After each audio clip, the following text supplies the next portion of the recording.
They speak of the heroes of World War I, of trench warriors and battlefield giants, of men who stared death in the face and refused to blink. But almost no one speaks of the man the Germans named the Black Death, a man so fearless, so relentless, that even wounded, bleeding, and alone, he fought off an entire German raiding party in the dead of night. A man whose own country denied him medals, denied him honor, and denied him justice, while another nation saluted him on the battlefield. His name was Sergeant Henry Lincoln Johnson, a Harlem Hellfighter, an American warrior, and a buried legend. This is a story about courage without recognition, about sacrifice without reward, about a man who proved his worth on the bloodiest battlefields of history, only to be forgotten by the country he defended.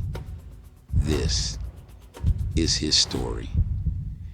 Henry Johnson was born in 1892 in Winston-Salem, North Carolina, a world where the promise of freedom was thin and the weight of Jim Crow pressed on every street, every job, every dream.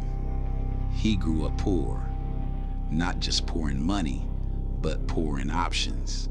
The South after Reconstruction was a place where black excellence was punished, where ambition was dangerous, where simply existing with dignity could cost you everything. Henry worked early, rail yards, delivery runs, shifts no one else wanted. The kind of work that breaks your back before it builds your future. He was small in size, barely 5'4", maybe 130 pounds soaking wet, but not in spirit, never in spirit. People remembered his speed, his fire, his refusal to accept humiliation. There was something in his eyes that said, "I will not be broken." But America had already written a script for black men. Work, survive, stay silent, know your place, accept your lot, die forgotten. Henry Johnson refused to play that role. He moved to New York, searching for possibility. Like thousands of other black men fleeing the suffocating South, he found Harlem, a city within a city, alive with musicians, dock workers, Southern migrants, thinkers, strugglers, and dreamers. A place where a black man could walk with his head up, where jazz spilled from basement clubs, where Marcus Garvey preached liberation, and Langston Hughes crafted revolution in verse. Henry worked as a redcap at Albany's Union Station, carrying bags by day, carrying hope by night, earning tips, saving pennies, building a life. And when war came across the Atlantic, when Europe descended into mechanized slaughter, when President Wilson called for men to make the world safe for democracy, Henry answered. Even knowing America did not see him as equal, even knowing he could not vote in most states, even knowing he would be treated as less than human in his own military, he volunteered anyway, because courage is not about how you are treated. It's about who you choose to be.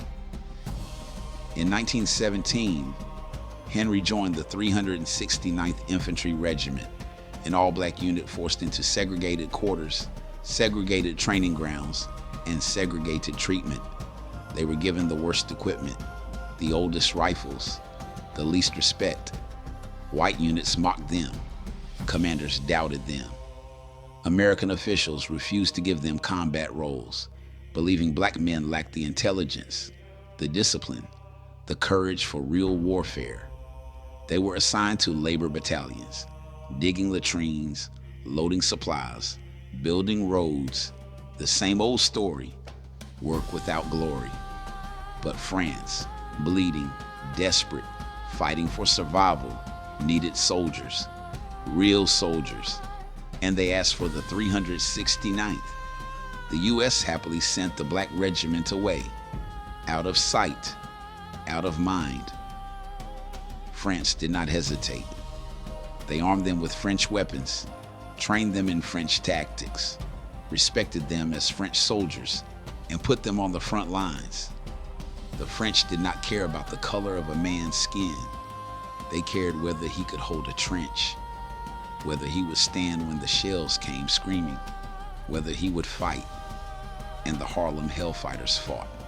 They fought longer in World War I than any American regiment, 191 consecutive days at the front. No rotations, no rest, no retreat. They earned their nickname from the Germans themselves, who called them Höllenkämpfer, Hellfighters, because they never stopped coming. Henry Johnson stood among them, lean, fierce, loyal, carrying his rifle and bolo knife like extensions of his will. A porter turned warrior, a forgotten man becoming unforgettable. None of them knew the night that would turn Henry Johnson into a legend was getting closer. May 15th, 1918, the Argonne Forest, moonless, silent, deadly. Henry Johnson and Private Needham Roberts were on night sentry duty. Just two men, two hellfighters guarding a quiet stretch of French trenches, listening to the whisper of wind through shattered trees, watching shadows move in no man's land. The forest was a graveyard, barbed wire stretched like metal thorns, shell craters filled with rainwater and blood, the air thick with the smell of rot and cordite.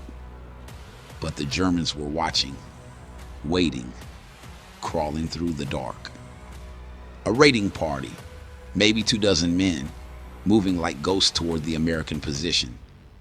Their mission: capture prisoners, gather intelligence, terrorize the enemy.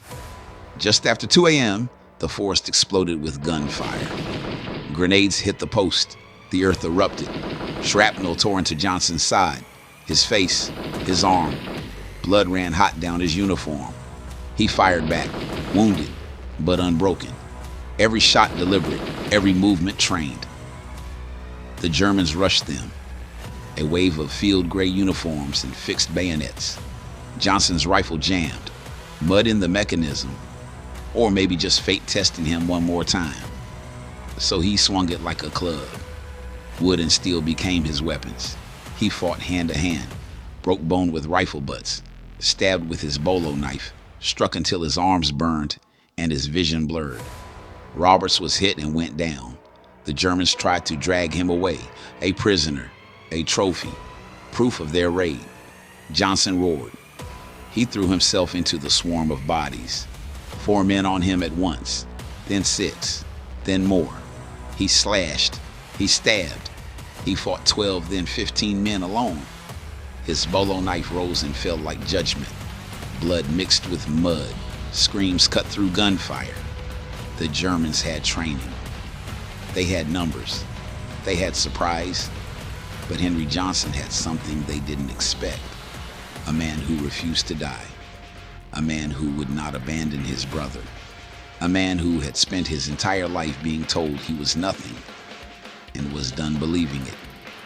He fought until the Germans fled, leaving their dead and wounded scattered in the mud, leaving their weapons behind, leaving their mission in ruins. When reinforcements arrived at dawn, Johnson was still standing, bleeding from 21 wounds, defending his fellow soldier, surrounded by evidence of the impossible. France awarded him the Croix de Guerre with palm, its highest honor for bravery. They understood what they had witnessed. America gave him nothing. When Johnson returned home, the newspapers called him the Black Death, the one-man army, the hero of the Argonne. Crowds cheered. Harlem embraced him. The 369th marched up Fifth Avenue to thunderous applause. The country briefly admired him, but admiration is not the same as equality. The parades ended. The crowds went home. And America remembered who Henry Johnson really was, a black man in a white man's country. The Army refused to give him the Medal of Honor. They refused disability pay. They denied his injuries were service-related. They erased details from his service record. They let him starve on the streets he had defended.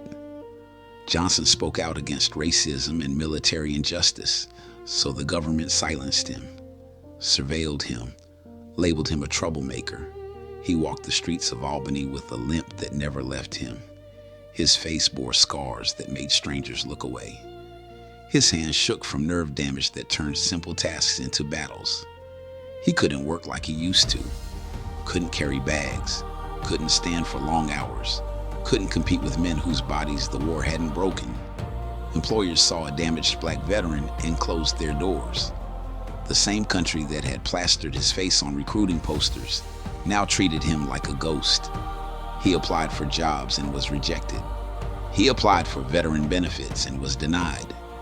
He watched white soldiers receive pensions, receive care, receive the dignity he had earned in the same mud, under the same fire. The nightmares never stopped.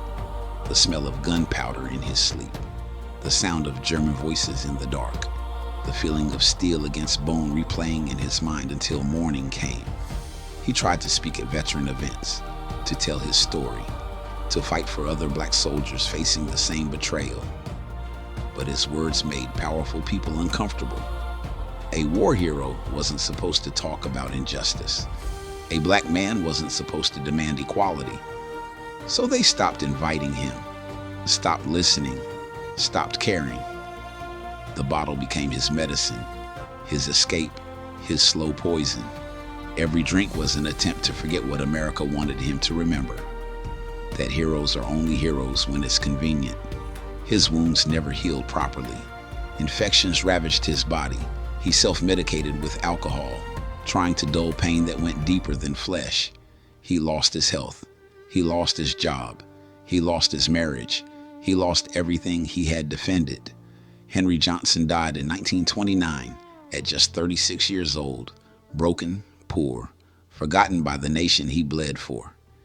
He was buried in an unmarked grave in Arlington National Cemetery, a hero erased, but legends don't die.